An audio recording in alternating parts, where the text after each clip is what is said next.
The greatest gift of Halloween isn't the candy. There's a story behind that. This is your daily message from chat number 869 to upgrade your mental game today by telling yourself a better story. Because the most important story you hear is the story you tell yourself. This message is dedicated to Jamie Smith. Here's the upgrade. Your life is not a dress rehearsal, but the real thing. And it could end at any moment. Here's the story.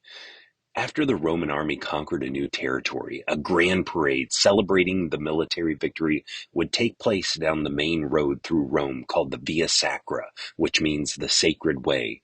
The general would be given the title Triumphator, and he would ride in a chariot through the streets of Rome dressed like Jupiter, the king of the gods, with his face painted red, receiving cheers from crowds and troops.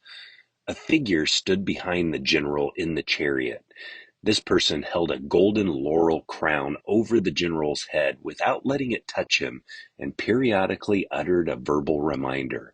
The figure would say, memento mori, which is Latin for remember death. The purpose was both philosophical, for humility, and superstitious, protection against the envy of the god of fate turning against him. Roman culture sought to temper glory with awareness of life's impermanence. Halloween is my least favorite holiday. It's disturbing to me to see how extravagant people are getting with their decorations.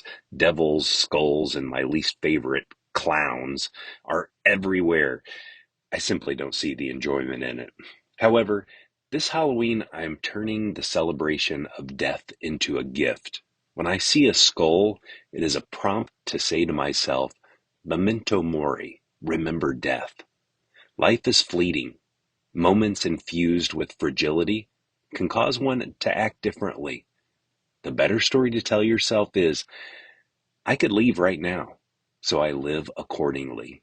Marcus Aurelius, the noble Roman emperor philosopher, once said, you could leave life right now. Let that determine what you do and say and think. James in the Bible exhorted his readers to remember, your life is a vapor.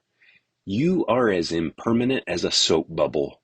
Your existence after this life will be a whole lot longer than the length of this life. So remembering your mortality can be a bad good. It should cause you to live better now.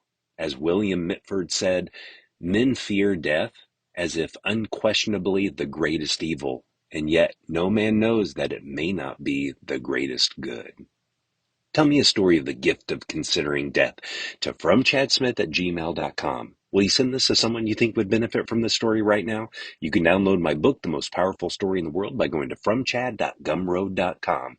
The transcript of this message and hundreds of others are always available at www.fromchad.com.